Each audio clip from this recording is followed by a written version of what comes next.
अस्सलाम वालेकुम दोस्तों, मेरा नाम है मोहम्मद फजल और आज हम बात करेंगे रमज़ानुल मुबारक के बारे में। जैसे कि आप सभी को मालूम है कि जो महीना शुरू है, रमज़ान का महीना शुरू है, तो इसी के बारे में आज हम बात करेंगे। क्या क्या इस महीने में क्या खुसूसी इबादत करते हैं मुसलमान, क्या करते हैं मुसलमान इस महीने में, क्यों इसे मनाते हैं और इसके बाद ईद क्यों मनाते हैं, या फिर इस महीने में खुसूसी क्या चीज़ें करते हैं जो और दिनों में नहीं करते हैं मुसलमान।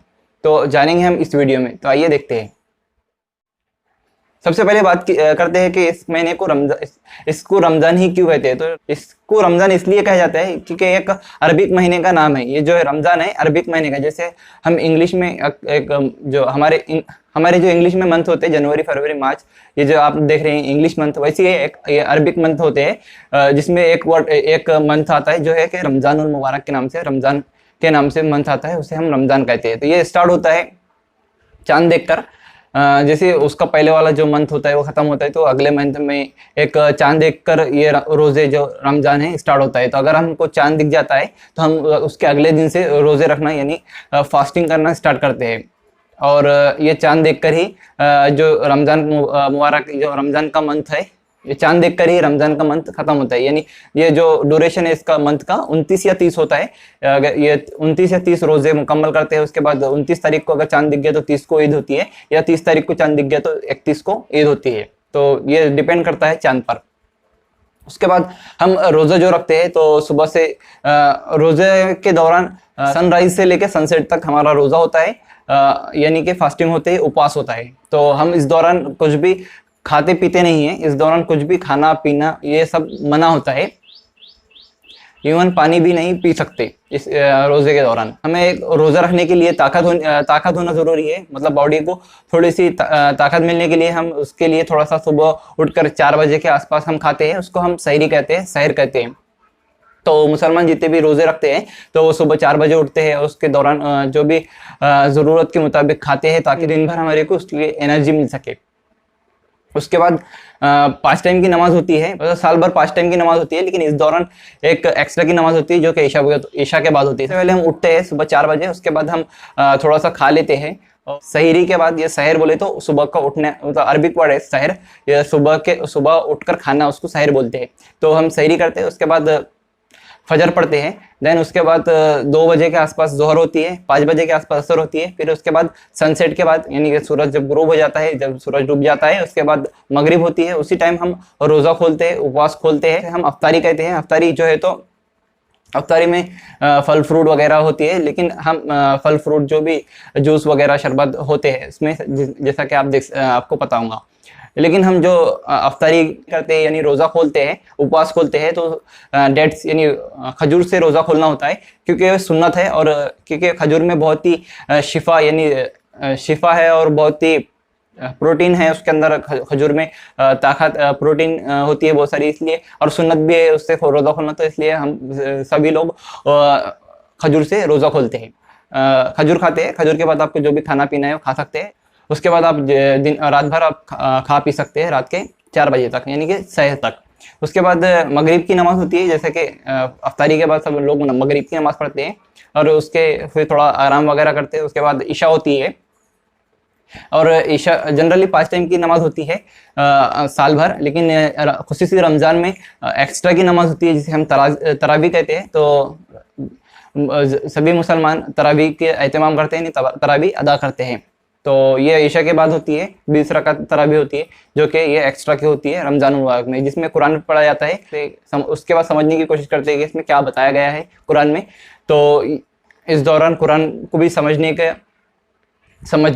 इस दौरान कुरान को भी समझते हैं। अगर बात की जाए ये फास्टिंग क्यों करते हैं, तो फास्टिंग अगर रोज़े जो क्यों रखते हैं, तो जैसा कि आपको सभी को मालूम है कि हर जात धर्म जाति या जितने भी धर्म हमारे इंडिया में पाए जाते हैं, तो उनमें रोज़े का, उपवास का कंसेप्ट पाया जाता है। तरीका थोड़ा सा अलग हो सकता है, क्योंकि अल्लाह ताला ने कुरान में फरमाया कि तुम पर भी रोज़े उसी तरह फ़र्ज़ किए गए जिस तरह पिछली उम्मत पर, मतलब पिछले लोगों पर फ़र्ज़ किए गए थे। तो हिंदू धर्म में हमारे हिंदू भाई जो उपवास रखते हैं, क्रिश्चियन फास्टिंग रखते हैं, वैसे हर तरह के, हर मज़हब के मानने वाले लोग रोज़ा रखते हैं यानी उपवास रखते हैं, लेकिन थोड़ा सा तरीका अलग हो सकता है। रोज़े और उपवास रखने के फ़ायदे भी है, बहुत सारे फ़ायदे हैं, क्योंकि हमारे जो साल भर जो बॉडी है वो एक ही रूटीन से, एक ही जंक फूड खाने से या फिर एक ही चीज़ खाने से बहुत सारी जरासीमियाँ का शिकार हो जाती है। हमारी बॉडी को फ्रेश होने की या फिर उसको जो बॉडी में जो जरासीम मारने की ज़रूरत होती है उसको बॉडी को धोने, एक तरह से बोले तो एक तरह से ये भी बोल सकते हैं कि हमारी जो बॉडी को धोकर या पूरे जरासीम को निकालने का काम करता है जो फास्टिंग है रोज़ा। और दूसरा ये भी कि हमारे को जो गरीब लोग हैं और जो बेचारे को जो गरीब लोग हैं जिनको खाना नहीं मिल रहा है तो उनका भी हमें एक कहीं ना कहीं एहसास होता है कि वो कैसी ज़िंदगी गुजार रहे हैं। हमें इतना खाना मिलने के बावजूद भी हम भगवान का, ईश्वर का, अल्लाह शुक्र अदा नहीं करते तो उनका भी एक कहीं ना कहीं उनका भी एक एहसास होता है कि हमें कि हम वो कैसी ज़िंदगी गुजार रहे हैं।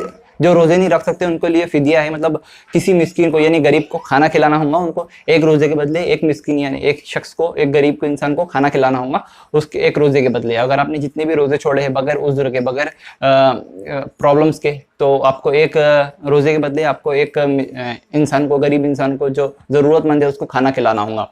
फास्टिंग के इससे भी और बहुत सारे फ़ायदे हैं। मैं आपको कुछ वीडियोज़ की लिंक और आर्टिकल की लिंक डिस्क्रिप्शन में दे दूंगा। अगर आप चाहे तो नीचे अगर आप चाहे तो जाके पढ़ सकते हैं या वीडियो देख सकते हैं।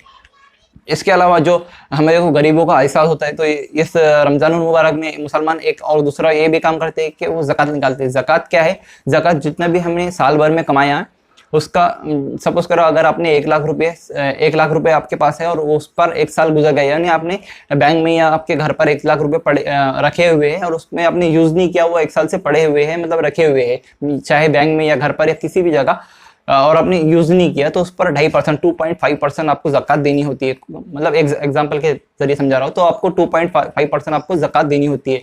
तो 2,500 रुपये आपको 1 लाख रुपए पे ज़कात देनी होती है, वो जो कि गरीबों पे, मिस्किनों पे, यतीमों पे उसकी 7 मद है तो उस पर आप उसको खर्चा करना होता है या फिर आपको ज़कात देनी होती है। ये भी एक काम होता है। फिर उसके बाद जैसे 29 या 30 रोज़े होते हैं उसके बाद चांद दिखता है तो मुसलमान उसका जितने भी ये काम किए हैं, मुसलमानों ने रोज़े रखे, नमाज पढ़े हैं, इबादत किए हैं, भगवान की, ईश्वर के, अल्लाह की पूजा की है, तो उसका रिवार्ड के तौर पर एक ईद का सेलिब्रेशन होता है। तो ये रोज़े के मुतालिक थोड़ी सी इन्फॉर्मेशन थी, मुझे लगा देनी चाहिए। ये वीडियो कैसा लगा और रमज़ान से मुतालिक अगर आपके मन में कोई भी सवाल हो तो नीचे कमेंट करना ना भूले, मैं उसका जवाब इंशाल्लाह ज़रूर दूंगा। मिलते हैं किसी ऐसी दूसरी वीडियो में, तब तक के लिए अल्लाह हाफिज़।